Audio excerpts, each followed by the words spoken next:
Bonjour, bonjour auditeurs de Yves Cadrelet, Larissa Nelly pour une nouvelle discussion avec une belle dame dynamique, Madame Reine Atebi Diawara. Et il dit Reine Atebi. Et on vous laisse le temps de vous connecter. On vous a dit 19h, 19h. On est là en direct. Le temps pour moi de partager direct dans quelques groupes. Et on va commencer avec Madame O. Je vais l'appeler Madame O. Retenez ça, hein, Madame O, parce que vous allez entendre parler d'elle vraiment très, très, très, très, très, très bientôt. Moi, je vous ai dit, tout ce que je reçois sur ma chaîne là, retenez, faites capture pour garder, parce que demain, nous tous on taper notre partie pour dire, mais c'est mon frère, c'est ma soeur. Donc, connectez-vous, on va commencer maintenant avec Reine. Donc, Reine, est-ce que tu peux te présenter à nos auditeurs? À vos auditeurs. Comme tu as dit tantôt, merci déjà pour toi. Je voulais d'abord m'excuser parce qu'on s'est donné un premier rendez-vous. Tu t'es déjà excusé, non? Je m'excuse. Pardon. On s'est donné un premier rendez-vous auquel je n'ai pas, on va dire, honoré à cause d'un imprévu. Donc, je m'excuse. Je voulais aussi dire merci à Larissa qui me donne l'opportunité de venir sur sa plateforme, son émission, présenter un peu mon produit et vraiment pour son dynamisme dans la communauté, et aussi actif avec nous. Elle nous permet au moins de nous regrouper et vraiment, c'est vraiment apprécié de ta part. Moi, je me nomme Reine Atebi. Je suis au Canada, ça fait maintenant 8 ans. Et je suis étudiante à l'Université de Montréal. Je finis une maîtrise en études internationales. Et je suis fondatrice de O.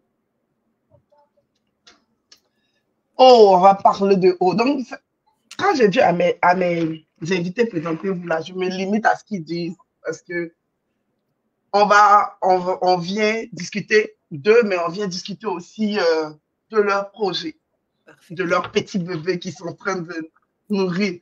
Donc, Reine, bon, qu'est-ce qui t'a amené au Canada? Parce que tu parles de master, félicitations d'abord, master en études internationales. Et vous voyez, il y a les calés chez nous. Donc, qu'est-ce qui t'a amené au Canada? 8 ans, c'est beaucoup. C'est quoi qui a fait que Reine est venue au Canada? Je suis venue au Canada, je pense que c'est le rêve de mon époux. On est pareil. La suiveuse. C'est le rêve de mon époux. On était à Abidjan. Moi, je travaillais et puis lui, il avait entendu parler de l'immigration et il a postulé. Son profil allait. En son temps, on cherchait des personnes qui avaient fait un BTS en chimie et ça concordait avec ce qu'il recherchait. Donc, il avait commencé sa procédure. Et c'est durant son processus que moi, j'ai postulé à une agence d'immigration au pays et ils m'ont pris. C'est là que j'ai compris un peu le processus et surtout, j'ai vu les opportunités qu'elle pouvait offrir et c'est là que je décide de le suivre et de venir. Donc, quand on vient, je me dis, OK, je viens, qu'est-ce que je fais? Je me suis dit, quand j'ai un peu fait juste la lecture, je me suis dit, OK, j'ai envie de retourner à l'école. Donc, j'arrive en 2017 et en 2018, janvier, je rentre à l'école. Normalement, je vais à l'Université d'Ottawa. C'est là-bas que je fais le bac. Et quand je reviens maintenant sur Montréal, c'est à l'Université de Montréal ici que je fais la maîtrise et que finalement, je la termine. Je l'ai terminé, je dois écrire mon essai. Mais à cause du projet, je l'ai mis en stand-by. Et puis, je dis, attends, je vais finir le projet. Ensuite, on va revenir avec juste le projet. Donc, c'est lui qui m'emmène, c'est lui qui fonctionne tout, il a envie de partir. Mais quand je viens aussi, je me dis, OK, il faut que je m'adapte, je fasse quelque chose qui me plaît. Et puis, c'est comme ça que ça part. Là, c'est le comportement des gens qui ne sont pas serrés de partir à l'école, mais comme eux-mêmes ils veulent aller à l'école, c'est là qu'ils mettent pause, play. C'est la même chose, hein. On fait pause, on met play, et puis.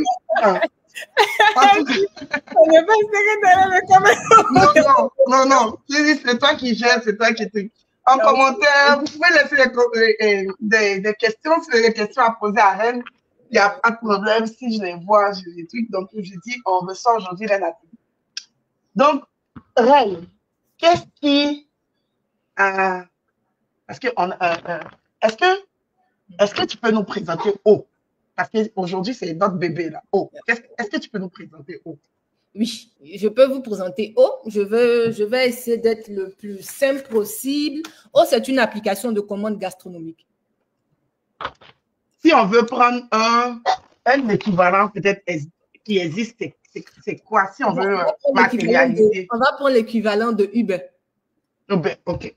OK. Donc, c'est une application de commande gastronomique. C'est un espace où les différents chefs du Québec vont s'affronter pour pouvoir vous produire chaque mois de nouvelles recettes que vous pourrez commander automatiquement ou bien soit réserver et puis les déguster.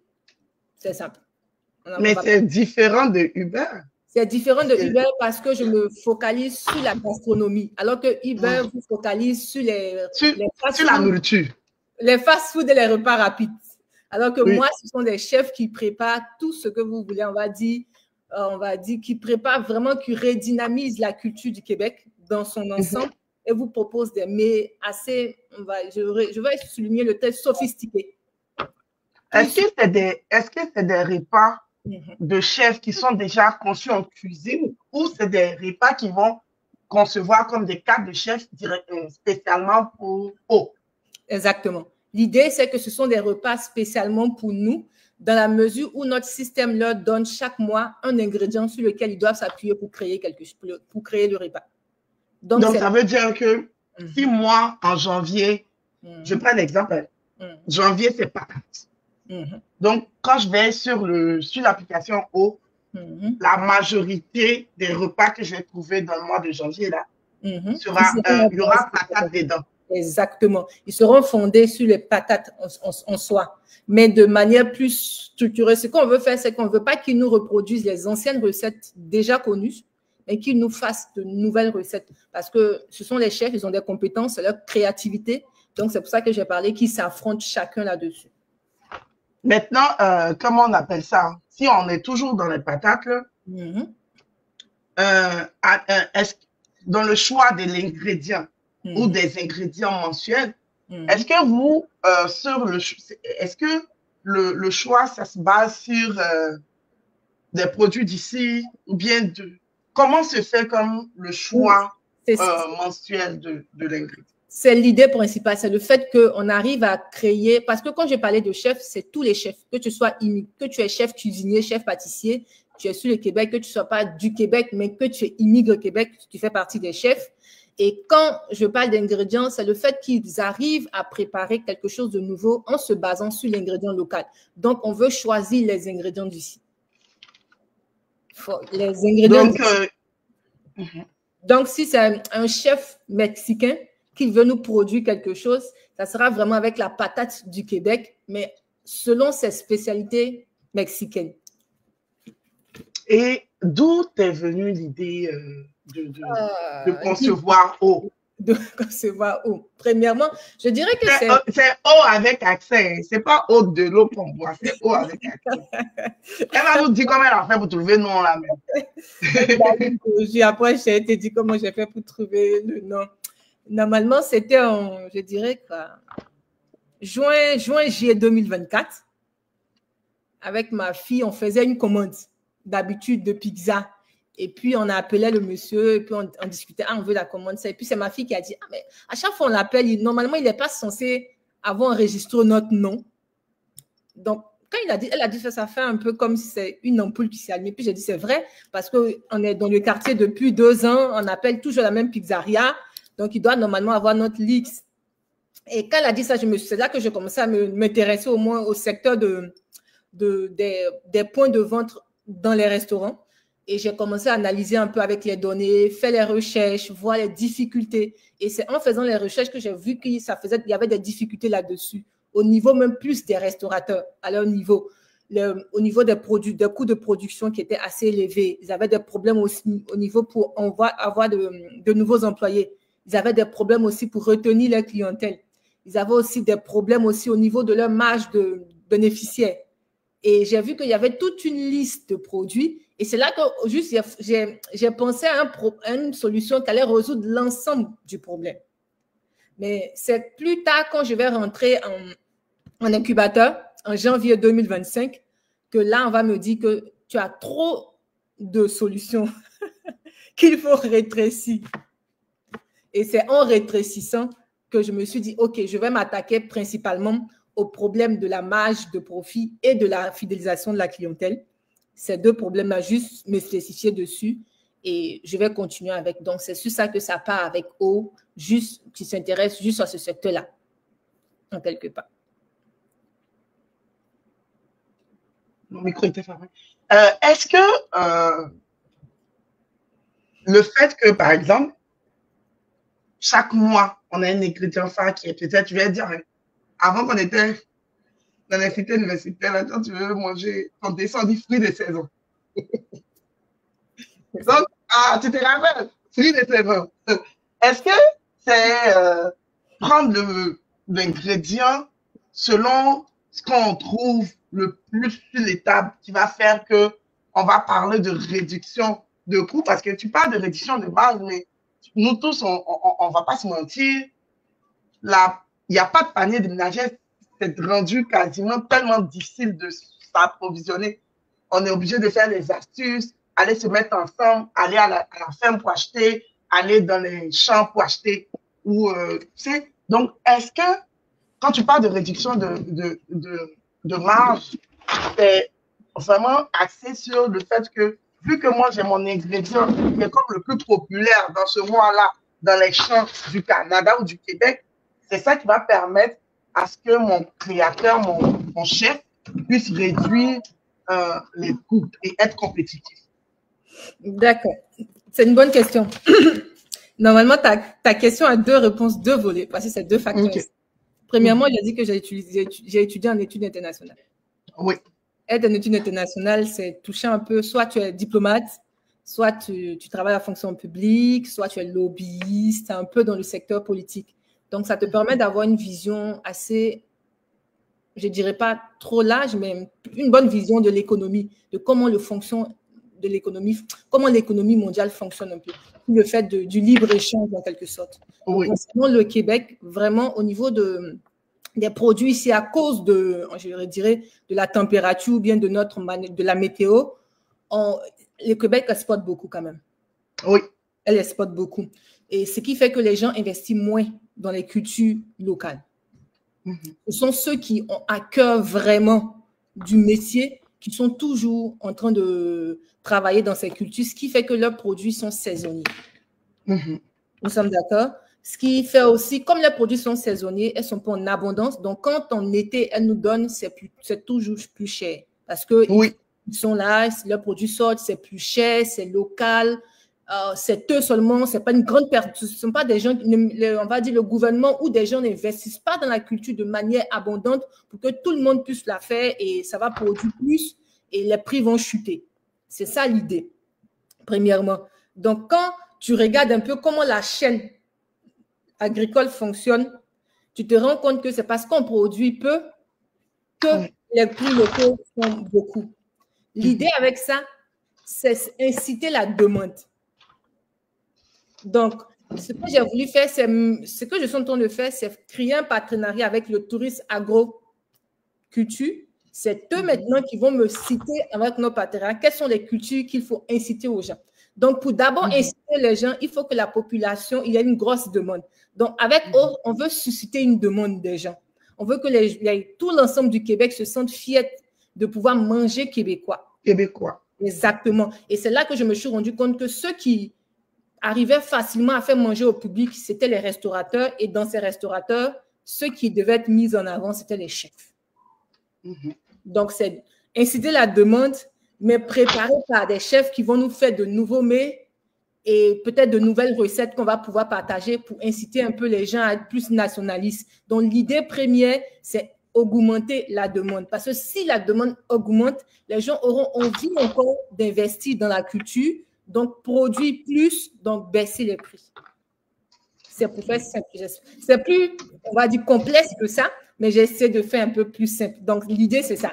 C'est pas que parce que ça sera ça, mais on se dit, dès le départ, si on essaie d'augmenter, d'inciter les gens à manger québécois, à se sentir, à mettre québécois dans toutes sortes de nourriture, ne pas laisser les immigrants, parce qu'on est tous ici, il y a des chefs qui sont venus aussi en immigration, inciter aussi à préparer avec les cultures d'ici, les ingrédients du Québec dans la sauce, dans leur repas qu'ils vendent. Là, on incite à tout le monde à manger québécois, et là, on rentre vraiment dans le panier de manger le Québec. Donc, c'est un peu incité. Faire la poutine d'Aloco, la pizza d'Aloco, essayer d'utiliser la tchéké de patate. Exactement, comme tu l'as dit, la tchéké de patate, par exemple. Et c'est vrai ce que tu dis, c'est vraiment une bonne idée là. Je te parie que c'est la tchéké de patate. Je n'avais même pas pensé. Ça, c'est vrai. On prend ce qu'on trouve ici de manière beaucoup là, en quantité, et puis on convertit dans ce que nous on mange de plus. Je te dis. Et puis on essaye de voir. Là, tu viens de vraiment s'associer et puis vraiment toucher la culture, les ingrédients, les aliments d'ici, tout en les raffinant à notre manière de fonctionner. C'était ça l'idée. Inciter plus. Et puis aujourd'hui, là, on va dire, on est à quelle étape d'en haut? Ben, avant de poser la question de on est à quelle étape d'en haut, je pense qu'on est passé de qu'est-ce qui t'a motivé, comment ça a commencé. Oui, c'est ça. Donc, actuellement, on est rendu où avec où? Comment ça a commencé? Qu'est-ce qui m'a motivé? Je suis allée me former. On a oublié la partie. Oui, c'est vrai, tu es partie en incubateur. J'allais en incubateur. C'est là qu'on a travaillé l'idée, travaillé le projet, testé l'idée auprès des gens d'abord. C'était ça l'idée. Donc, aller durant toute la période de l'hiver, de janvier à mars, aller auprès des restaurateurs, proposer l'idée. Est-ce que cela ils étaient pour cette idée, non contre cette idée? Qu'est-ce qu'ils voyaient? Qu'est-ce qui les arrangeait? On a eu les retours. J'ai eu à créer des associations avec la Société des chefs cuisiniers et pâtissiers du Québec qui m'accompagnent durant tout ce projet. J'ai eu à tester l'idée avec eux. Ils m'ont donné quelques-uns de leurs chefs avec qui j'ai commencé à tester l'idée pour voir comment ça allait, qu'est-ce qui allait les rendre inconfort dans mon processus. Vu que c'est une application, on s'est rendu compte que parfois, il y a d'autres qui n'étaient pas trop à même avec les applications, le numérique. C'est un secteur vraiment qui est assez réticent au niveau du numérique parce que ce sont des restaurateurs. Ils sont restaurateurs depuis 30 ans, 40 ans. Il y a de nouveaux restaurateurs qui viennent. Et puis, il y a la COVID qui les a forcés un peu à être un peu technologie, sinon, franchement. Exactement. Et même, selon les chiffres, 55% des restaurants au Québec n'utilisent pas encore les applications numériques. Je crois qu'il y a une loi qui est sortie qui les force vraiment à être sur le numérique. Donc, c'est une opportunité aussi pour nous. Le fait de pouvoir tester ça avec eux, ça m'a permis au moins d'entrer un peu dans leur, on va dire, dans leur monde. Dans leur monde, comprendre vraiment leur réalité, comprendre ce qu'ils avaient envie de comprendre. Et aujourd'hui, on est à l'étape, on va appeler ça de pré-démarrage, dans la mesure où c'est plus eux qu'on veut viser, on va chercher maintenant le consommateur. Et on est en train de développer la plateforme. Donc, ce sont les deux. C'est-à-dire, avec eux, déjà, les fondements sont déjà basés, les chefs qui vont nous accompagner. Mais on va maintenant chercher le consommateur. Donc, on développe l'application. Ce sont les deux actions qu'on fait durant tout ce parcours jusqu'à… Donc, actuellement, on est en mode test. En développement. En développement. Donc, nous, on ne peut pas comme tester. Non, vous ne pouvez pas tester pour le moment, c'est en développement. OK. Donc, tu es en développement, en conception, en même temps, en deal avec les chefs que tu as sondés. Et ça, c'est un très bon point parce que, comment on appelle ça? On va dire qu'en modèle d'affaires, tu sais qui sont tes clients, qui sont tes partenaires, ton environnement. Donc, tu essayes à chaque fois de sonder tout ton… Ouais. L'idée, c'est de les impliquer dans le processus, vu que c'est eux qui vont l'utiliser. Si je ne les implique pas, que je leur donne une plateforme, ils vont l'utiliser, ils vont grogner et ils ne vont plus l'utiliser. Donc, c'était avancer avec eux. S'il y a un point, il y a en fait même de comment la facturation va se faire, qui veut facturer, quel est le pouvoir qu'il veut. On en discute de manière régulière pour qu'au moins on avance ensemble. Donc, une fois que ça sera fini, c'est eux encore qui vont la tester. Ils vont essayer de toucher, voir s'ils sont contents, s'ils ne sont pas contents. Je suis toujours dans le mode de recueillir leurs inconforts, ce qu'ils aiment de la plateforme, ce qu'ils n'aiment pas, parce que à la vérité, ce sont les acteurs principaux avant les consommateurs. C'est-à-dire, toi, tu as fait la plateforme toi-même, et puis moi, on n'est pas chef. Donc, ceux qui vont préparer, puis vont nous envoyer, c'est eux qui doivent valider. Exactement. Et puis, je veux aussi que ça soit un outil vraiment, parce que c'est vraiment un outil pour eux, oui. Exactement. Et si c'est vraiment un outil pour eux, ils vont devenir en quelque sorte mes ambassadeurs. Je me suis rendu compte que c'était un cercle fermé. Donc, si tu leur offres quelque chose de bon, qu'ils trouvent bon, ils vont en parler à tout le monde et c'est plus facile aux gens de pouvoir parler de ton produit simplement quand ils vont se rencontrer dans des coins, dans des congrès, dans des galas, parce qu'à chaque fois, ils organisent des congrès. Ici, ils sont pas, on va dire, OBNL. Donc, ils s'organisent à chaque fois, à chaque année, ils ont des rencontres. Donc, c'est une opportunité pour moi de le faire et puis ça me permet aussi d'être visible. Mais est-ce que, comment on appelle, j'ai une question qui est venue dans ma tête et puis c'est parti, je pense que ça va revenir. Ça va revenir. Est-ce que tu as rencontré des obstacles, des difficultés pour lancer ton projet ou est-ce que tu rencontres, parce qu'on est dedans là, dans la conception, est-ce que tu rencontres? Déjà, même lors de l'étude de marché, j'ai rencontré des obstacles. On était en hiver. On était en hiver, tu t'en vas et puis tu tapes à la porte de monsieur Blanc Babu qui te connaît ni d'Adam. Toi, une grande. Le Père Noël. Toi, une grande femme noire à moitié chauve, tu lui dis bonjour, tu dis tu vas régler son problème. Toi, t'es qui? Tu viens d'où? En plus. Donc, c'était vraiment difficile parce que le temps qu'ils prennent d'écouter, les avoir, parfois, celui qui décide, c'est le propriétaire. Donc, le gérant ne peut pas décider. Donc, ça, un restaurant, je peux revenir 3 à 4 fois. Ça m'épuisait parfois. Et puis, ils vont t'écouter. C'est aussi l'approche, le langage. On en parlait l'autre fois avec les deux. Le langage, ça, c'est vraiment mon défi à moi. C'est-à-dire les mots qu'il faut utiliser pour le capter d'abord, pour qu'il ait OK, qu'est-ce que tu as dit? Qu'est-ce que tu dis? Et puis, utiliser le langage québécois. Le même mot ne se dit pas plusieurs fois. Ça a vraiment issu le tas. Et vraiment, ça a été épuisant, même jusqu'à aujourd'hui, même comme je suis en train d'essayer de l'élargir encore mon secteur, mes acteurs. Là aussi, l'approche, quel est le mot que tu utilises, comment tu l'approches. Déjà, c'est vraiment des défis de communication que j'ai d'abord dans le secteur à lui-même, en parlant avec mes acteurs. Mais aussi, j'ai eu, je dirais, des défis au niveau de la formation. Comme je disais tantôt, on rentre en incubateur, on a un gros projet, on a une grosse vision, on a envie que son projet arrive et là, on nous dit spécifie-toi, spécialise-toi. Tu vois, là, ça touche ton ego. C'est comme si on te disait c'est mon... Tu fini de faire ton bébé, tu l'as pensé. Le bébé, il est joli. Quand on arrive, on dit il faut couper ici. Coupe ici. Ils sont en train de, comme tu penses qu'ils sont en train de dénaturer ton projet. Et c'est ça qui fait peur. Je pense que tu as l'impression qu'ils sont en train de dénaturer ton projet. Alors qu'au fur et à mesure que j'avance, c'est là que je me suis rendu compte qu'ils ne me dénaturent pas mon projet. C'est juste qu'ils sont en train de me chercher une niche avec laquelle je vais rentrer d'abord sur le marché. Et je pense que c'est ça qu'on arrive difficilement à comprendre, le fait qu'ils nous trouvent une niche précise. On intègre le marché et puis une fois qu'on intègre le marché, qu'on se fait connaître, là, toutes nos grosses idées, notre grosse vision, là, on peut l'installer maintenant. Comme ça, les gens auront dit, ah, OK, on peut les suivre. Donc, parce que si c'est trop gros, je pense que le pourcentage d'échecs doit être plus grand quand c'est trop gros. Et puis, le pourcentage de découragement.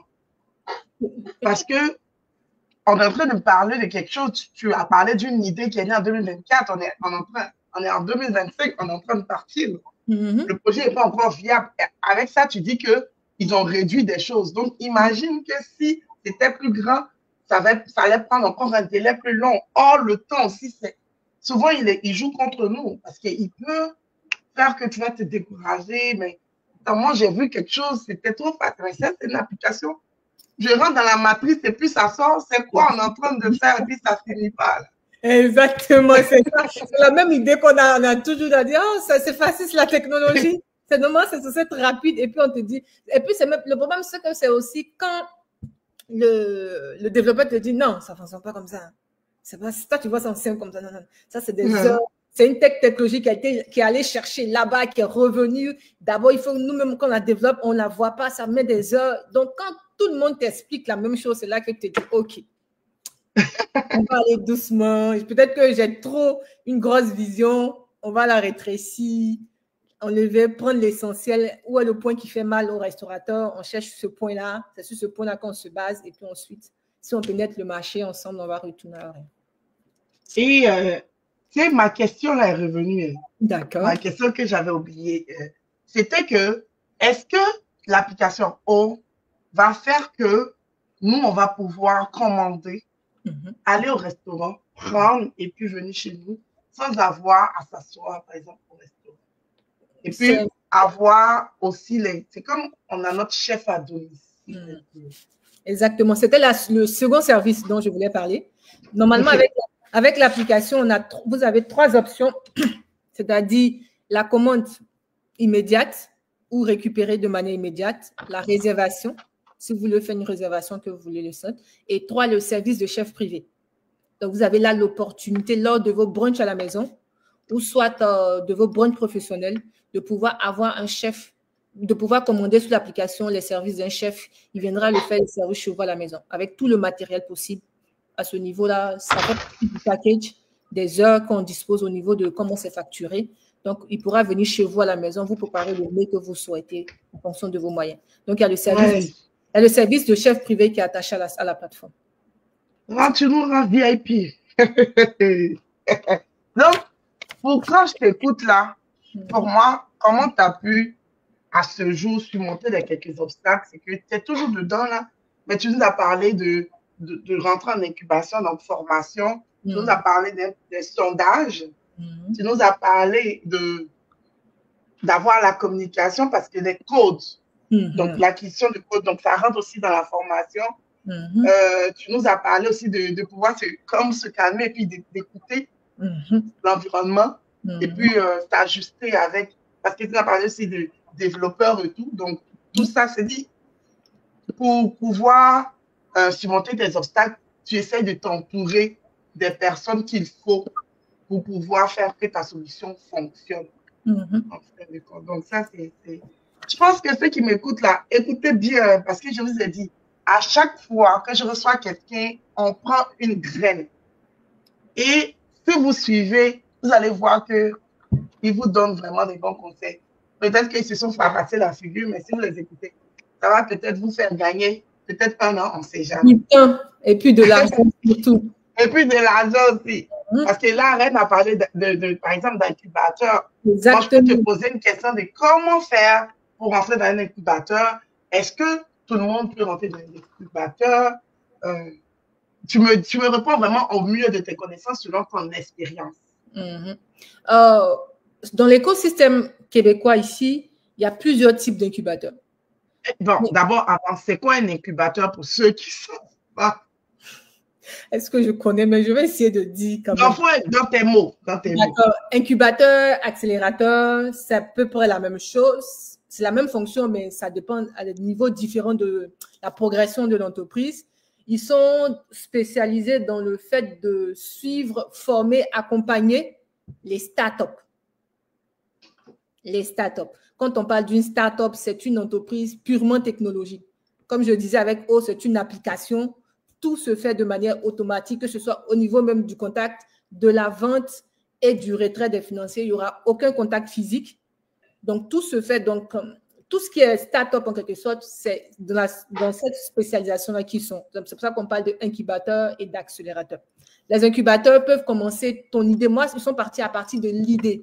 On a commencé dans l'idée. Ils m'ont aidé à faire l'étude de marché. Ils m'ont accompagné. À chaque fois que je revenais avec les résultats, on analysait mes résultats ensemble de ce qui avait été dit. Ensemble, on a vu où le mal était. Ensuite, on est reparti à la prochaine étape. Comment aborder mes clients, comment mieux structurer pour que ça réponde aux besoins de ma clientèle. Donc, c'est tout un processus que l'incubateur, lui, il va jusqu'à l'idée. Il va depuis l'idée. L'accélérateur, peut-être, il va... Moi, ma prochaine étape, une fois que mon produit sort, je rentre dans un accélérateur. Parce que j'ai déjà mon produit et j'ai déjà une première base de clients. Donc, lui vient accélérer haut là. Exactement. Lui va venir m'aider à accélérer mon truc et me donner de nouvelles opportunités, de nouvelles formations, de pouvoir rapidement avoir mes clients et élargir ma plateforme. Donc, vous voyez qu'ils travaillent les deux pour des startups, mais à des niveaux assez différents de ce que je lis du système. Maintenant, l'écosystème au Canada est quand même assez bien structuré, tu vas le dire, parce qu'on a plusieurs types d'incubateurs et d'accélérateurs. On a ceux qui travaillent les startups dans la technologie, bien la médecine. Moi, je vais mon accélérateur dont je vise pour, on va dire, l'hiver prochain, c'est MT Lab. Eux, ils sont spécialisés dans le tourisme. C'est là que moi, je me spécialise. Donc, tu vois qu'eux, ils vont me structurer pour élargir. Et ensuite, comme ils ont des partenaires déjà dans mon secteur, ça serait plus facile pour moi de pouvoir m'exporter. Donc, quand c'est comme ça, c'est plus facile. On a plusieurs qui sont sur le terrain, qui sont différents. Donc, si tu as ton projet qui est technologique, tu as juste pour le moment d'abord à trouver un accélérateur et à postuler. Ils vous demandent peut-être, explique ton produit, ton idée, comment c'est fait, comment tu résous le problème que tu as, quelle est ta solution et comment tu la structures au sein de ton application et tu postules. Et s'ils voient que c'est quelque chose d'assez bon, ils t'appelleront. Surtout que les incubateurs, c'est gratuit. Ok, donc moi, je tape incubateur sur Google. Oui, tu peux taper sur Google, incubateur au Québec. Normalement, c'est je me suis rappelé comme ça, puis tout était sorti. En son temps, quand je cherchais, tout était sorti. C'est après, quand j'ai vu que l'université avait son incubateur, je me suis dit, c'est plus facile. Ça me permettait d'allier études et projets. Donc, normalement, il y en a plein, ils sont sur le marché. Donc, gratuitement, comme ça, on te suit. Oui, les incubateurs, normalement. Écoutons-nous tous. On est là, on dort là. Nous tous, en France, c'est fait incuber. On a Zoo, on a Poly, même ceux qui sont à Polytechnique, ils ont Poly qui est là, Acropolis qui est là-bas aussi, la Polytechnique, il y a dans tout, vraiment, l'Université de Montréal, Polytechnique, HEC Base, ils sont là depuis longtemps. C'est une grosse accélérateur. Dans toutes les grosses universités, il y a forcément un incubateur à l'intérieur. Maintenant, ils sont devenus à la mode, ils veulent tous prôner l'entrepreneuriat. Il y a beaucoup d'entrepreneurs. Puis en dehors de ça, on a Santec, on a Closiclantep, il y a Zoo, ils sont nombreux. Tu tapes juste incubateur et accélérateur au Québec, tu auras toute une liste vraiment bien garnie. C'est juste qu'il faut seulement que ton projet soit vraiment un projet purement technologique. Moi, je pense que même si on trouve, là, excuse-moi, j'ai un blanc parce que je suis en train d'écrire incubateur et accélérateur. Moi, je pense que même si, je pense qu'il doit peut-être exister pour d'autres secteurs, c'est juste que on ne comment on appelle ça, on ne regarde pas. Moi, quand on va finir, là, ça, c'est mon prochain Google. Incubateur, juste pour aller lire. Oui, tu vas lire et puis tu peux même le poster à l'intérieur du groupe. Comme ça, moi-même, je peux prendre toute une liste. Et puis, si normalement vous suivez ma page sur mes différents réseaux, on sera tous au Starterfest. Donc, ils seront tous remplis là-bas. On va tous pitcher, on s'oppose, on discute. Tu pitches, on veut chercher à gagner des rôles. Donc, on aura le temps de pouvoir échanger. Tu te confrontes à d'autres personnes avec leurs idées. Et là, ils pourront te donner des retours. Ça te permet de t'améliorer à chaque fois. Et vraiment, c'est vraiment un environnement stimulant. Ça, je ne vais pas me mentir, au Québec, il y a vraiment un bel environnement pour les startups. Donc, ne vous mettez pas de pression, foncez. Foncez seulement, ne vous mettez pas de pression. À ce jour-là, quelle est ta plus grande réussite? Je sais qu'on est encore au stade, je vais dire un stade un peu plus embryonnaire, un plus gros embryon, mais à ce jour, quelle est ta plus grande réussite avec Je dirais 2. Hein. La première, je vais dire ce que mes collaborateurs entrepreneurs ont dit comme moi. Ils disent qu'ils ont l'impression que mon projet est gros, mais quand je parle de ça ou bien quand je travaille là-dessus, on a l'impression qu'il devient petit. Donc, à chaque fois mais ça veut dire que tu l'as acquis. Exactement. C'est la facilité de... La facilité de parler de ça, la facilité de le défendre et puis de travailler à sa réalisation. Donc, ils ont l'impression parfois que c'est un peu... C'est comme... Eux, ils sont là... Regarde, quand tu vois, tout à l'heure, tu m'as demandé, je suis concurrent avec qui? Tu as dit, je suis concurrent avec Uber. Tu comprends? Qui pense que toi, tu viens d'où pour être concurrent avec? Tu viens d'où? Tu es qui? Mais à la vérité, c'est pas parce que je suis concurrent, c'est juste que c'est quelque chose de nouveau, assez nouveau que je fais. Mais ce sont mon concurrent le plus indirect, proche qui est là. Et ça leur donne l'impression que je rends ça assez petit. Donc, je me dis, OK. Donc, ça fait que c'est comme si j'ai au moins j'avance et plus j'évolue avec le projet. Et deux, je dirais que dans mes études de marché, présentement encore, je suis toujours encore avec mes nouveaux acteurs, aller voir les restaurateurs. Présentement, je tourne encore autour des hôteliers. Ce sont ma nouvelle cible parce que j'ai trouvé qu'ils avaient des équipes de chefs et en général, pendant l'hiver, ils ont moins de clients. Donc, c'est une opportunité pour eux d'élargir aussi le marché. Et là, je vais avec ma fille. Elle me voit en train de le faire. Donc, si ça, c'est une belle école pour elle. Si ça n'a pas marché, elle saura que maman a essayé, ça va marcher. Et si ça marche, elle saura que maman a essayé, ça a marché. Donc, ça, c'est vraiment une des choses. Quand je la vois derrière moi, je me rappelle en son temps, quand on partait faire l'étude de marché, et puis je partais, je rentrais. Elle dit, tu es venu tôt. C'est que le restaurant, le chef n'est pas là. Elle a quel âge? Elle a 10 ans. Elle est intelligente, là. Quand je mettais du temps là-bas, elle dit, ah, c'est que tu as eu le propriétaire. Il dit, oui, j'ai eu à discuter avec lui. Elle dit, ah, ok. Donc, le fait qu'elle me voit dans le processus, vraiment, c'est quelque chose qui... Normalement, elle doit avoir les parts de marché. Hein, c'est son idée, même au départ. Quand tu as expliqué là, moi, elle fait son palabre quand on va devenir grand. Merci, si tu as fait le problème. Parce que c'est elle qui a... Quand tu as expliqué là, c'est elle qui a eu le... Quelque chose qui m'a fait, je me suis dit, attends, mais oui. Et ça fait rire, et puis on est là. C'est bon, c'est motivant quand même. Si tu devais refaire ton parcours, c'est quoi que tu vas faire différemment? Je ne sais pas le parcours de l'entreprise, hein, mais c'est mon parcours depuis le Canada. Ton parcours de vie. Mon parcours de vie ou mon parcours du projet? Non, les deux, ça dépend de toi. Moi, je t'ai dit, je te donne la question. Je vais les lier parce que le parcours de vie au Canada, si je devais refaire, quand je suis là depuis 8 ans, mais je n'ai pas sociabilisé. C'est à cause du projet que j'ai commencé à sociabiliser. Alors que si j'avais sociabilisé, je suis certaine que j'aurais eu des associés qui m'auraient accompagné. Surtout des développeurs, parce qu'à un moment, j'avais fréquenté le secteur, mais je n'avais pas pris ça à la légère. J'avais pris ça à la légère et je n'avais pas gardé des contacts. Et le fait de porter seul, parfois c'est fatigant vraiment émotionnellement, sociologiquement. Aujourd'hui, tu y vas, on t'accueille bien, demain, tu redescends à 0. Tu remontes à 10, ensuite tu redescends à moins 10. Donc, c'est une vague d'émotions à chaque fois que tu prends, mais tu n'as pas envie de lâcher, tu continues. Donc, je me dis que j'aurais commencé à sociabiliser, j'aurais commencé à parler plus de ça. C'est aujourd'hui que je commence à parler plus de ça parce que je suis obligée. Je me suis dit, il ne fallait pas que le projet le projet m'oblige. Il fallait que je commence depuis longtemps. Donc, c'est ça que j'aurais dû faire. Et puis, oui, tu vois, ce que tu as, on va dire, interviewé la fois passée. Uncode by us. Exactement, ils sont 5. Donc, c'est comme ça, quand l'autre est découragé, un autre là te relève. Oui, ils ont une très belle dynamique. Je suis découragée, je suis la seule qui doit me motiver, je dois avancer seule. Et vraiment, c'est fatigant. Et c'est tout d'un moment, quand j'ai commencé à me parler, que les gens disent, ah, arrête, on a envie de ton projet, on a envie de participer.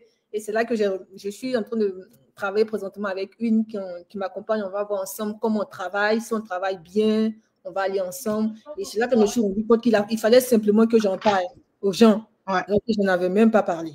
Donc, je me dis que sociabiliser plus, ça allait me faciliter les choses et puis me faire en sorte que je passe par moins d'émotions. Donc, pour faire le lien, là, s'il y a un jeune qui veut se lancer dans une start-up, c'est quel conseil que toi, tu peux donner à ce jeune-là qui veut se lancer? Je sais qu'on est toujours, comme je dis, en stade de projet, mais je pense qu'en 2 ans pratiquement, tu es en train de traverser des choses. Donc, je pense que tu peux donner aussi des conseils. Donc, c'est quel conseil que tu peux donner à un jeune, pas un jeune, mais quelqu'un qui t'écoute et qui dit, je veux faire ça aussi, je veux me lancer. Si tu veux le faire premièrement au Québec, avant même de venir, il faut d'abord, si tu as une petite idée, cherche la vision de ton idée. C'est-à-dire, si tu veux faire juste la manicure pédicure, demande-toi, OK, si j'ai réussi les manicures pédicure, quelle est ma prochaine étape? La prochaine étape. Qu'est-ce que ça peut faire de grand? Et quand tu as la grosse vision là, tu as ça, tu vas sur le terrain. C'est ça ma force, sur le terrain. Vois si vraiment il y a la demande. Les gens sont prêts à payer ça pour ce que tu veux faire. Et une fois que tu as ça, écoute, ce que les autres disent au niveau de la formation. L'écoute, ça vient dans la formation. Donc, va te former. Mais entre vraiment dans l'écosystème du Québec. Ne restons pas en arrière. Entrons dans l'écosystème. Ils sont très ouverts.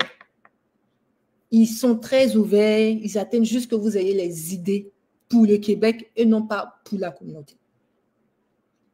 Ça dit quelque chose là, hein? Oui, des idées pour le Québec et non pas seulement pour la communauté. Ayons des idées. On est au Québec, vous voulez vivre et être enterré ici. Ou bien, c'est si tu ne veux pas vivre et être enterré ici que tu peux penser juste la communauté. Comme ça, tu pourras partir faire ça à Abidjan. Mais si tu veux vivre et être enterré ici, pense des idées pour le Québec. On est au Québec. Une fois que tu as une bonne idée qui vraiment résout un problème du Québec, on y va. Fonce, ne regarde même pas. Vas-y, fonce, fonce, fonce, fonce. Fonce, et ça c'est le mot du jour, hein, fonce. C'est pas la première fois qu'elle dit assez souvent, fonce, fonce, fonce. J'aime le dire parce que c'est ce que je fais. Quand je fonce, je fonce, je fonce. Je me suis rendu compte que quand je fonce, j'ai des résultats. Quand je fonce, j'ai des résultats. Et ça me permet à chaque fois, tout à l'heure quand je parlais de communication, c'est plus j'avais des contacts avec les gens, plus je m'exprimais en face des gens. Et ils me reprenaient sur certains mots que je dis, ah, c'est comme ça, tu dis ce mot, ok, je l'enregistrais. Et c'était sans honte parce que je me suis rendu compte que des gens, ils sont là, si tu viens pour dire, j'ai une idée pour vous aider, ok, dis-nous, comment veux-tu nous aider? Si tu dis, voici comment je vais vous aider, on y va, donc fonçons. L'argent est là, les incubateurs sont là, les organismes pour nous accompagner sont là, il reste juste nous-mêmes. C'est ce qu'elle a envie de dire. C'est vrai, les organismes pour nous accompagner sont là, il reste juste nous-mêmes et notre vision de notre projet là. C'est ce qu'elle a dit, c'est pas moi qui dit, c'est elle qui a dit. Bon, on va parler un peu de nous en tant que communauté. Selon toi, qu'est-ce qui manque? Parce que toujours, on va dire, et moi je le dis toujours, on veut une communauté ivoirienne forte au Canada. Selon toi, je suis un peu de haut, mais je parle vraiment à la personne qui a fait les études, les hautes études internationales. Donc, selon toi, c'est quoi qui nous manque pour être vraiment la communauté forte qu'on prêche, qu'on veut être? Ça, est-ce que j'ai c'est pas question, c'est pas question à réfléchir. Quand tu es dedans, là, tu vois. Non, c'est pas ça. Non, c'est pas ça. L'idée, c'est que ça peut avoir plusieurs volets aussi. Mais c'est ça aussi, vous qui êtes parti toi à l'école, là, quand vous posez une question, vous avez les volets sur moi. Non, ça peut avoir plusieurs volets. Oui. Déjà, moi, je dirais, si on veut partir juste au niveau des projets, oui, au niveau des projets. Je pense qu'il nous manque de la vision dans nos idées. Quand on a une idée d'aider, il faut qu'on ait une vision plus grande qui touche tout le Québec et non pas seulement la communauté. Et il faut qu'on soit perfectionniste. Il faut qu'on fasse bien le travail. Ça c'est vrai. Tu vois, je me suis rendu compte que quand je te dis, je n'ai pas fait la technologie, mais parce que je devais faire une application, j'ai dû apprendre des logiciels d'application pour pouvoir bien montrer mes idées aux développeurs. Donc, à chaque fois que je venais devant eux avec mes maquettes de comment j'avais pensé l'idée, c'est toi qui l'as fait. J'ai dit, OK, là, mon idée est claire. Quand il me donne mon rendu, il me donne mon rendu parce que je lui ai déjà montré une maquette. J'avais déjà fait un travail derrière. Donc, à chaque fois que tu veux une idée, que tu te perfectionnes et que tu montres ton travail aux autres, il faut que ce soit propre, vraiment de bonne qualité. Moi, je me dis que dans le business, si on a ces deux facteurs-là, si on a des grosses visions qui touchent l'ensemble du Québec et qu'on le fait bien avec de la bonne qualité, de l'excellence surtout, comme on parle de l'excellence noire, vraiment, ça va vraiment nous permettre de monter aussi avec une bonne communauté noire. Et derrière, je pense aussi que de manière sociale comme ça, si je peux le dire, il ne faut pas qu'on ait peur j'ai envie de dire, je ne sais pas comment expliquer le mot. De se casser la figure ou peur de s'ouvrir au monde. Oui, c'est ça, de s'ouvrir. J'ai l'impression qu'on est trop peut-être fermé, peut-être dans notre petit coin. Il faut qu'on sorte. C'est ce que je dis. Moi, je n'ai pas sociabilisé. Et quand, dès que le projet est arrivé, je me suis dit, OK, je fais une start-up, je rentre en incubateur, j'ai juste postulé, j'ai été pris. Et depuis que je suis rentrée, je essaie de me faire connaître dans tous les autres incubateurs. Parce que ils sont tous reliés. Si on parle mal de toi, tout le monde saura que tu n'es pas bon. Ça, c'est dans le pays. Dans le pays même, ça fonctionne comme ça. Donc, c'est ce qui a fait que j'essaie de me faire connaître dans tous les incubateurs, aller dans les réseaux, parler, échanger, me faire connaître, parler de mon projet. Quand c'est ouvert un peu plus. Exactement. Donc, si on essaie de s'ouvrir un peu plus au monde dans lequel on vit, ou dans la société dans laquelle on vit, je pense qu'on pourra faire vraiment un pas et puis faire grandir la communauté ivoirienne. Donc, essayons de voir, si on a une idée présentement, demandons-nous comment on peut faire en sorte que l'idée là touche pas seulement la communauté, mais le Québec. Okay. Donc là, on revient un peu dans Hall. On a fini de parler. Là, tu peux respirer. On a fini de parler. Je vais plus te parler d'agriculture. On va revenir un peu dans Hall. Là, tu m'as dit, prochaine étape, c'est l'accélérateur. Mais je veux dire, quels sont les défis à venir? C'est-à-dire, quand tu vois, parce que toi, tu as dit, tu as déjà eu la vision. Là, on est dans l'exécution de la vision. Donc, tes prochains challenges en lien avec vous?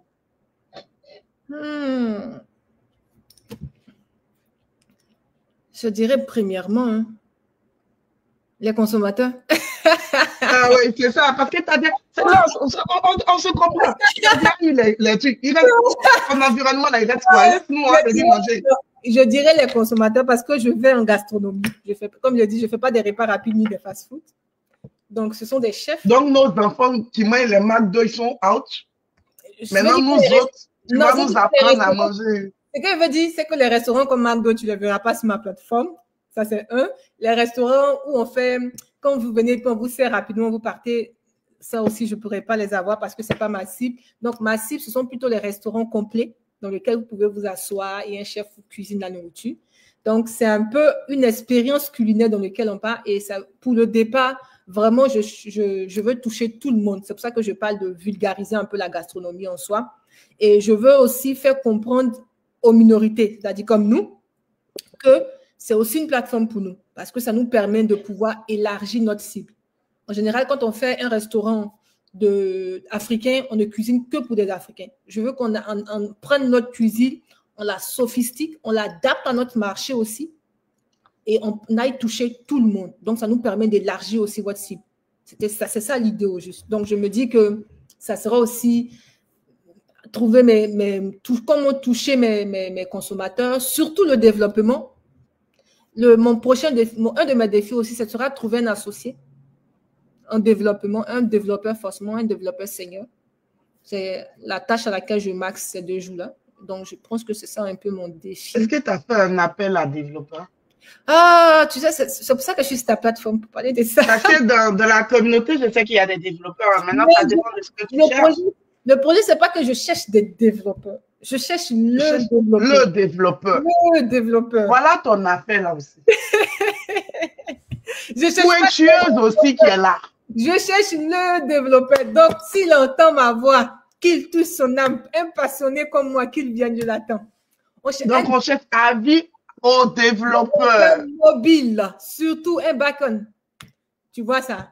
Donc, ce que moi je peux te dire, c'est de faire comme je ne sais pas, je vais dire un offre d'emploi, mais je ne sais pas si c'est un offre de partenariat ou un offre d'associé, avec vraiment ce que tu recherches. Si tu sais les qualités que tu cherches et autres, nous, on va diffuser. Si quelqu'un se sent dedans, il va te contacter et puis vous allez en parler. Et en parler, ça va te permettre de déceler si c'est vraiment le développeur ou c'est pas le. Ça peut être quelqu'un qui n'est pas le développeur. Mais au moins, tu auras. Non, c'est vrai ce que tu as dit. Il n'y a pas de problème. On va le voir. C'est juste que je me suis dit que, tu sais, où on est, on a tellement vu, j'observe beaucoup mes autres confrères, surtout ceux qui sont en équipe. Et à chaque fois, je vois les défis. Au début, j'en cherchais. Je voulais vraiment absolument. Et puis à un moment, quand j'ai vu le défi, je dis, OK, on y va doucement, on ne se met pas de pression. On est arrivé là jusqu'à, si on doit trouver le développeur, on va le trouver. Surtout que les gens disent que c'est un mariage entre deux personnes. Donc, ça va se sentir, ça va se faire. Donc, j'avance simplement. Je me dis simplement, il faut que le projet ait lieu, ça va venir après. Souvent, un des défis, quand on se met en duo dans un business, on peut être en duo ou à plusieurs. Selon moi, parce que j'ai déjà fait un business avec des gens, selon moi, si vous avez des personnalités, moi je suis quelqu'un qui est très dynamique, qui aime que tout soit fait. Si on se donne un temps, vraiment dans le temps là, ça doit être fait. Puis, ça peut être une qualité, mais ça peut être un défaut. Surtout quand tu es avec quelqu'un qui traîne. Donc, quand tu dis c'est un mariage, oui, c'est un mariage parce que il faut arriver un moment à avoir le consensus. Et souvent, quand on est deux là, on a l'impression que ça traîne. Ça traîne. C'est-à-dire, mais il faut maintenant, avant quand tu étais seul, toi seul, tu te lèves, tu fais. Maintenant, vous êtes deux. Souvent là, il faut jouer au consensus. Il faut attendre l'autre. Toi, tu te lèves à 5 heures. L'autre, s'il n'a pas bu son café, 8 heures, il ne parle pas. C'est ça qui fait que souvent là, tu vois que plein, et bon, dans la communauté, par exemple, on a plein de travailleurs autonomes qui sont entreprises individuelles parce que ça n'a simplement pas fonctionné parce qu'il y avait un problème de communication, un problème de personnalité. Et puis, c'est ça. C'est-à-dire, moi, par exemple, j'ai mon business d'entrepreneuriat, d'événementiel. Aujourd'hui, je me lève, je vais faire un événement, je passe ma date, je cherche ma salle, je fais des choses. Tu vois? Mais si je suis avec toi, par exemple, je te dis non, le 30 août, là, moi, je veux qu'on fasse le show. Toi, tu dis non, le 30 août, ton mari dit vous devez partir à Toronto. Tu vois, maintenant? Je pense que d'abord, il y a un problème depuis. Ce que tu dis, c'est bon. Mais tu sais, je pense que moi, dans mon cas, où je suis arrivée, tellement je vais ramer seule et je suis fatiguée, je suis épuisée là. Si je trouve quelqu'un de là, il va prendre. Sinon, je me disais ça aussi au départ. Je me disais non. Tu sais, moi, je suis très dynamique. Vraiment, je suis à 100% de l'énergie, force.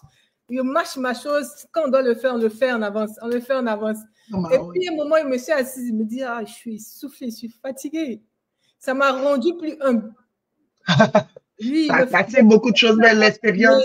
Ramer un peu trop seul, ça m'a rendu plus humble. Je me suis dit, OK, si je trouve quelqu'un de moins dynamique, je vais prendre parce qu'il va m'apprendre à être plus humble, plus posé. Si ton mari était là, il allait lui demander, est-ce que tu as changé? Non, il n'y a pas changé. Je n'ai pas changé, mais au moins, si je me dis que si lui, il est là, mon associé, on suppose il va lentement, il dit, OK, ça va. Calme-toi les pompons. C'est sa lenteur comme le fait que ça me permet de bien voir les décisions que j'ai prises. Est-ce que c'est bon ou bien c'est pas mauvais? Tu vois? Mais c'est bon aussi parce que ça fait 2 personnes pour réfléchir. Exact. Et c'est ça. 2 personnes pour réfléchir. Exactement ce que tu as dit. Mais c'est vrai ce que tu as dit. Et puis, une thèse, un peu d'antithèse. Il ne faut pas que la personne soit 100% antithèse. Juste un peu. Pour qu'on puisse avoir des débats. Parce que les brainstorming, excusez-moi de mon anglais, ça permet qu'on puisse vraiment sortir beaucoup de choses qu'on n'avait pas vues. Le fait qu'on puisse discuter, parler et puis dire des choses. Et puis, on a dit, donc là, tu vas te taper. Je pense qu'on va se casser la figure. Est-ce qu'on ne passe pas comme ça? Et puis après, comme vous êtes dans un incubateur, vous avez toujours cette aide-là qui va vous permettre de dire, est-ce qu'on n'est pas en train de se casser la tête? De se casser la tête, exactement. Je pense que c'est ça aussi qui fait l'importance. Et puis, c'est ça que tu appelais l'intelligence collective. Et je pense que c'est moi, personnellement, c'est ça. Parce qu'à chaque fois que j'ai eu soit un défi pour toucher quelque chose, j'allais voir des gens, on va dire, qui ont déjà dans le métier et ils me faisaient sortir une idée là, rapide. Et là, présentement, quand je te dis que je vais toucher les consommateurs, c'est un aîné dans l'environnement, on va dire, l'écosystème des capitales de risque tous les mois au Québec qui m'a dit, vu que tu ne peux pas aller chez chaque personne, organise des mini-soirées comme des ventes privées. Comme j'ai déjà des chefs, si vous organisez un événement, si l'événement est gratuit, moi, les gens vont juste payer la nourriture. Ce sont des chefs qui préparent sur place. Là, c'est une très bonne idée. Là, ils sont 100, tu prends 100 mails devant toi. Tu vois, tu as 100 mails gratuits. Donc, comme tu as déjà tes chefs, va des partenariats avec des organismes. Et c'est là qu'il m'a donné une liste d'organismes qui organisent des réceptions, des activités de femmes qui viennent faire du yoga, qui viennent faire des débats sur des termes. Et puis, je me suis dit, OK, c'est parce que je suis allée le voir qu'il m'a donné l'idée. Sinon, j'étais là, puis je me disais, comment je vais toucher les gens? Comment je vais toucher les gens? Comment je vais toucher les gens? Et c'est venu juste par lui. Donc, je me disais que si j'avais aussi un développeur, un associé, on aurait réfléchi ensemble et il m'aurait fait sortir de là. C'est un peu ça que je me dis, OK, moi, je prendrai tout. À partir de l'intensité, au niveau de la compétence, du savoir-vivre, ça fonctionne. Le reste, on va gérer. On va gérer. Nous, en tant que communauté, là, c'est comment on peut te soutenir. Ah, c'est ça. Ce que vous pouvez me faire déjà, c'est participer à la pré-campagne. J'avais pas parlé de ça. Tu n'as même pas parlé de ça, c'est vrai. Oui. Normalement, OK, je vais. Donc, je vais organiser de temps en temps, comme j'ai dit tantôt, avec la technique, m'associer à des structures des OBNL. OBLN. Ah, je vais. Ça te fatigue, hein? Ça me fatigue ce mot. Faut dire organisme à but non lucratif.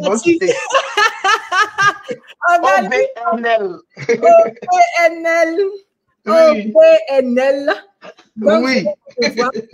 Et puis, c'est à partir de fin août qu'on va commencer la campagne de pré-vente avec La Ruche. Ouais. Normalement, comme j'ai dit tantôt, je touche le secteur du tourisme et je suis à la fois, mes clients sont des B2B comme B2C, donc les consommateurs aussi, et ça touche aussi le Québec parce qu'il y a un aspect associatif dedans, comme je parlais de valoriser la culture, la gastronomie du Québec. Donc, ça me permet au moins d'aller chercher des personnes là-dessus. Et c'est ce qui m'a permis de pouvoir voir avec La Ruche et ils vont m'accompagner durant tout le programme, le processus de la campagne. C'est-à-dire, ça me permet d'avoir de la visibilité et déjà mes premiers clients avant que la plateforme ne sorte. OK. Donc, c'est ça, premièrement, participer aussi à ça. Mais moi, ils vont participer même en processus de pré-vente. C'est-à-dire, okay. Normalement, le mois, parce que comme c'est un forfait mensuel qu'on a chaque mois pour le faire, donc je suis censée vendre le premier mois. Donc, si on suppose que ma plateforme, normalement, pour quelqu'un qui aura l'habitude de la voir, le premier mois vaut $10. On suppose, durant la campagne, moi, je vais faire le premier mois $5 pour qu'il ait un avantage vu qu'il a pris le produit en avance. Donc, c'est pour ça que je parle de pré-vente. Donc, là-dessus, si vous êtes capable de m'accompagner, ça m'aurait aidé de souscrire aussi pour mon premier mois. Quand la campagne va lancer, aussi aller participer financièrement, ça sera aussi un coup bas. Mais au-delà de ça aussi, en parler aussi à vos collègues parce que manger au restaurant, c'est une culture québécoise. Au Québec, ça fait partie de leur manière de vivre. Donc, parlez à vos confrères, parlez à vos collègues de travail, de l'application, du fait que ça rejoint tout le monde, ça touche tout le monde. Donc, publier, faire en sorte que ce soit vu par tout le monde, déjà, pour moi, c'est déjà beaucoup. Donc, le moment où ça commencerait, je vous ferai signe et puis on pourra faire une nouvelle rencontre pour en parler, les gens encore à pouvoir publier la campagne à fond. Donc, la campagne de La Ruche là, que tu vas faire avec La Ruche, est-ce qu'il y a déjà le montant qui est déjà défini ou pas encore? Pour le moment, je vais d'abord, comme je te dis, je suis en train de chercher mes consommateurs. Donc, quand tu veux faire partie de ma campagne, tu t'inscris. Donc, je cherche à avoir plusieurs personnes qui s'inscrivent. J'attends d'abord d'atteindre le chiffre. Et une fois que j'ai, en fonction du chiffre, maintenant, je vais déterminer le montant final qu'il faut atteindre. Parce que aussi, comme je le dis, j'ai des chefs. Donc, au niveau de mes chefs aussi, ils vont proposer des choses spéciales durant la campagne, comme des dîners en famille, seuls, pour manger ou bien déguster des plats assez spéciaux, de la gastronomie. Donc, c'est avec eux, ils sont en train de tout coordonner ça pour voir un peu comment on fixe les prix, combien de personnes on a déjà avant maintenant, derrière de commencer maintenant à faire la campagne en soi. Donc, l'application, de ce que je comprends, ça sera payant. Ce sera une application payante. Ou ça sera gratuit et c'est les commandes qui seront. Normalement, on a deux manières j'ai envie de dire, du modèle d'affaires. Soit à la commande, soit au forfait mensuel. Donc, ça dépend, ça dépendra juste de vous. Nous qui voulons tester là, nous, on va être à la commande. Et puis maintenant, si on est satisfait, on va au forfait. C'est tout. Tu vois ça? Merci, tu penses à nous tous. Là, comment on peut retrouver ou te contacter si quelqu'un est comme intéressé ou il veut comme continuer de parler avec toi, te demander des conseils parce que tu es une dévancière en start-uping de l'incubation au Québec. Donc, comment est-ce qu'on peut te retrouver ou te contacter? D'accord, j'ai laissé mon mail ici dans les choses, donc tu peux le mettre dans le groupe, comme ça Ok. ils peuvent m'écrire là-dessus. Et puis, je suis sur les réseaux sociaux avec mon même nom, sur LinkedIn. Alors, c'est LinkedIn, là-bas sur LinkedIn, ça bouge, c'est là l'écosystème est là. Est-ce que Ok. vous savez Mais ça? nous, là, il ne faut pas te mentir que moi, par exemple, j'ai créé ça parce que tout le monde créait. Vous êtes trop sur Facebook. C'est là-bas que tout l'engagement professionnel est là-bas. Donc, sur LinkedIn, là-bas, tout l'écosystème professionnel du Québec y est. Donc, sur LinkedIn, vous pouvez me voir là-bas. Je suis là-dessus. Sur Facebook, avec mon même nom indicateur. Donc, partout. Et puis, avec l'adresse mail, vous pouvez juste m'écrire et puis je pourrai répondre. On pourra discuter un peu plus avec tout le monde. Il n'y a pas de problème. Là, on est en train de tirer vers sa fin. Une question que j'aime poser à mes invités, là, c'est quelle est la question que tu aurais voulu que je te pose et que je ne t'ai pas posée? Est-ce que j'ai une question? Il n'y a pas, il y a tout demandé. Maintenant, si tu veux qu'elle parle de ta vie privée aussi. Tu as tout demandé. Non, il n'y a rien à cacher dans ma vie privée. Je suis mariée. Je suis avec mon mari depuis, ça fait 8 ans. Je ne t'ai pas posé de question, pardon. J'ai une fille de, tu as dit, de 10 ans. De bientôt 10, du moment bientôt 10 ans. Je ne sais pas quoi dire ça. Donc, bientôt qu'il y aura 10 ans. Non, il n'y a rien de. Il n'y a rien de nouveau. Il n'y a pas. Donc là, avant que je te donne la parole pour ton mot de fin, ou pas le mot de fin, ta phrase de fin à tous ceux qui nous suivent ou qui vont nous suivre, donc je te laisse réfléchir 2 minutes. Avant ça, je vais quand même faire un peu le petit tour de ce qui se passe chez les Ivoiriens du Canada en termes d'événements. Donc, le 28 juin, on a le barbecue Zouglou du côté de Québec au domaine Maizeret, organisé par J.I. Proche et Nadifou. Donc, domaine Maizeret à partir de 11h30, c'est gratuit, 28 juin, dans la ville de Québec. On a l'artiste Sombil qui vient en concert fin juin, début juillet. Il sera à Québec le 12 juillet, à Montréal le 5 juillet, à Cornwall le 4 juillet, à Gatineau. Donc, vous voyez, il sera vraiment en tournée dans ces grandes villes-là. Sombil, ne vous faites pas raconter. Sur la page Ivocan Relais, on a mis les différentes affiches, les liens de billetterie, les numéros à contacter. Donc, Sombil vient, ne vous faites pas raconter. On a vu aussi que Kais Bloom sera là le 30 août. On a vu que Roselyne Gaillot viendra. On n'a pas encore de date. Vous voyez, on a beaucoup de nos artistes qui viennent. Donc, il faut qu'on sorte pour leur dire qu'on est là. On a aussi le barbecue au bébé qui est organisé par le groupe Ivoirien du Canada qui sera le 9 août du côté de Montréal. Information à suivre. Okay. On a la journée ivoirienne de Québec. Donc, la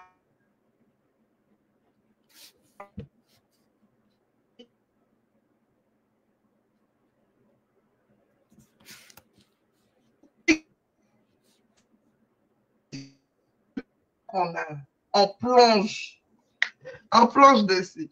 Donc, c'était un peu le petit tour. Et on a aussi Uvo Brunch. Un brunch au niveau de Québec.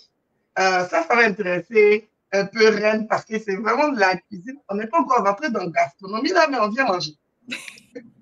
Donc, au niveau de Québec, de 11h à 16h, le 19 juillet, on a Ivo Brunch. Donc, au menu, c'est-à-dire tu payes, je pense que c'est $60 tu payes. Mais c'est buffet à volonté.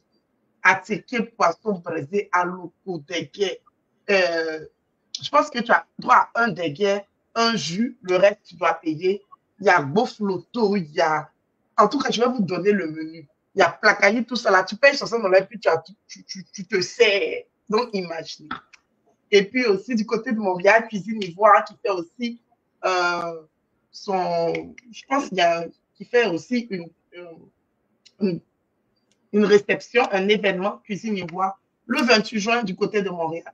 On a le gala des préposés aux bénéficiaires, le 5 juillet, le gala FAB, qui est mis sur place par la Mariette K. Tout le monde connaît la Mariette K. Elle aussi, elle est préposée aux bénéficiaires. Donc, elle fait ce gala-là pour rendre hommage à tous ces les héros du quotidien.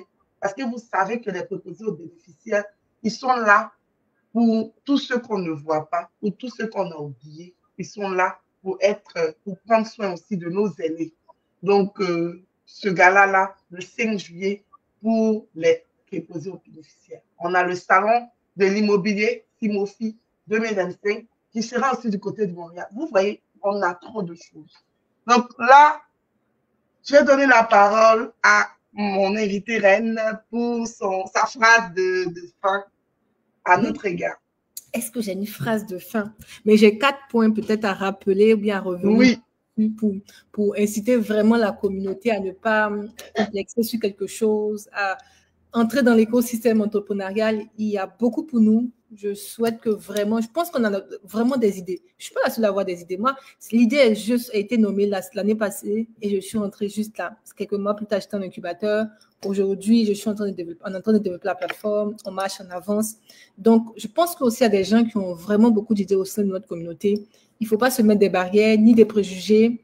On fait obstacle à tout. Le racisme, ça existe. Ce n'est pas la faute. Ce n'est pas nous qui l'avons créé. Il existe. Ne le regardons pas. Avançons. Quand tu as une vision, donc je dirais idée, vision, si tu as une idée, rends-la comme une vision, pas seulement pour la communauté, mais pour l'ensemble du Québec.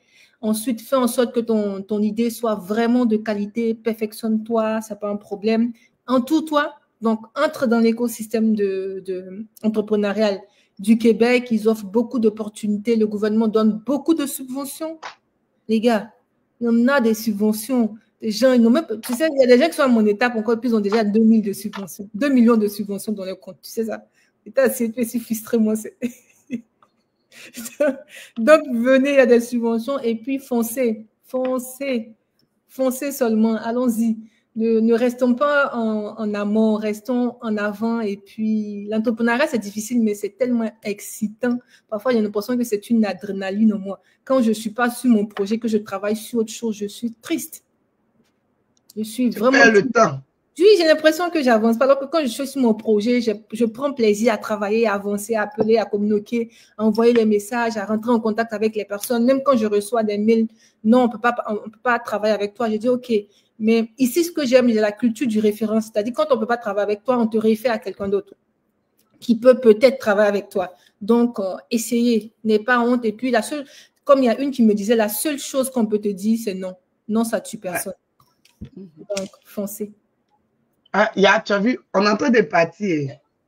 On demande comment avoir accès aux subventions. Mais entre dans l'incubateur, c'est parce qu'ils ont jaugé ton projet. Ils ont rendu compte que tu as fait le processus et que tu es valide, maintenant, ils sont un appui pour toi dans la subvention qui va venir à ton entreprise. Parce qu'ils ont vu ton parcours, ils ont vu l'effort que tu as fait. Ils se sont rendus compte que tu as rendu ton problème, on va dire, rentable. Viable. Exactement. C'est ça l'idée. Les incubateurs vous suivent pour savoir que vraiment le projet que tu as là, c'est rentable et viable. Donc, ils viennent appuyer ton dossier au niveau des subventions. Michou, lien site web. Je pense que tu viens de nous trouver. Nous, on est en train de partir. Tu vas regarder. On dit, faut taper sur Google incubateur et accélérateur au Québec et tu auras une truc. Je vais demander aussi à Reine de me fournir une petite liste parce qu'elle a dit qu'elle pourrait nous mettre à disposition. Dès qu'on finit, je t'envoie ça par mail. Donc, elle va nous envoyer une liste qu'on va mettre à disposition aussi pour avoir. Mais la majorité des incubateurs qu'elle les connaît, c'est des incubateurs qui suivent les startups dans les, elle a dit des entreprises technologiques. Des entreprises technologiques. Si ce que tu veux mettre en place, si ton idée est en lien avec autre chose, c'est vraiment de googler incubateur et puis peut-être ton idée ou ton type de business. Et si ça existe, tu vas avoir. Et comme elle a dit, il y a des référencements. Au cas où ça ne vient pas, un contact, un organisme, un incubateur que tu as vu, il ne fait pas ça. Hein. Ça, c'est un topo.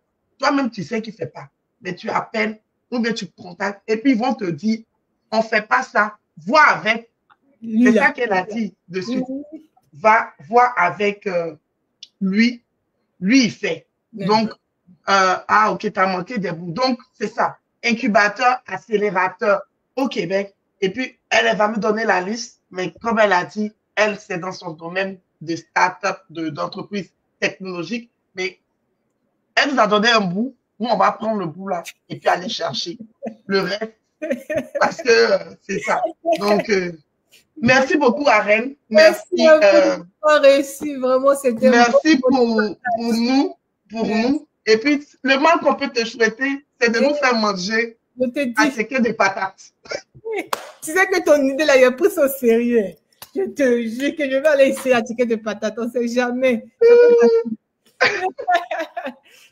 Donc, c'est ça, c'est le mal qu'on peut te souhaiter. Moi, il ne faut pas, je vais te mentir que c'est pas que j'aime pas la cuisine gastronomique, mais souvent, quand je vois un peu nos repas, quand on les met, quand les chefs prennent nos repas, il ne faut pas y être mentir ici. Parce que j'ai l'impression que la trop belle présentation, de la manière on place là, tu ne sais même pas où tu vas commencer pour manger.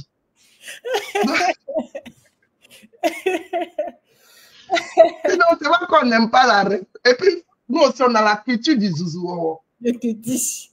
Donc, c'est ça qui est un peu le feu. Arrêtez de temps à autre, et moi, une fois par mois, arrêtez la culture du zouzou. Allez prendre du temps, participer, manger comme vous devez. Et puis, il faut vivre au Canada. Au Canada, on vient pour vivre. On ne vient pas pour rester en arrière. Donc, vivez un peu, passez à autre chose. Moi, je dis que ça sera une belle aventure culinaire pour chacun d'entre vous parce que ça sera quand même assez nouveau. Vu que des chefs s'affrontent sur une plateforme, ce n'est pas encore vu. Donc, je vais vraiment insister là-dessus pour qu'ils le fassent. Et je me suis rendu compte qu'ils aimaient bien le jeu. Donc, on va y aller. On va essayer. Si ça n'a pas marché, ça va marcher. Au moins, on aura essayé. Si ça a marché, tant mieux. Donc, restez connectés. Reine, elle va... la prochaine étape, comme elle a dit, c'est son... programme avec la ruche.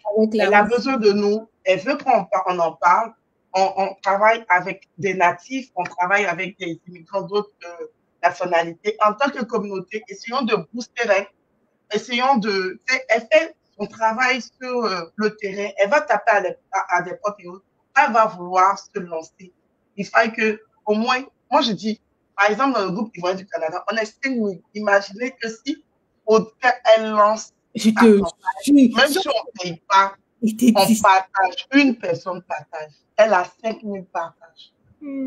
Rien qu'à ça. Donc, rien est donné, mais on a qu'à faire oh là, oh majuscule là, on va mettre beaucoup de majuscules.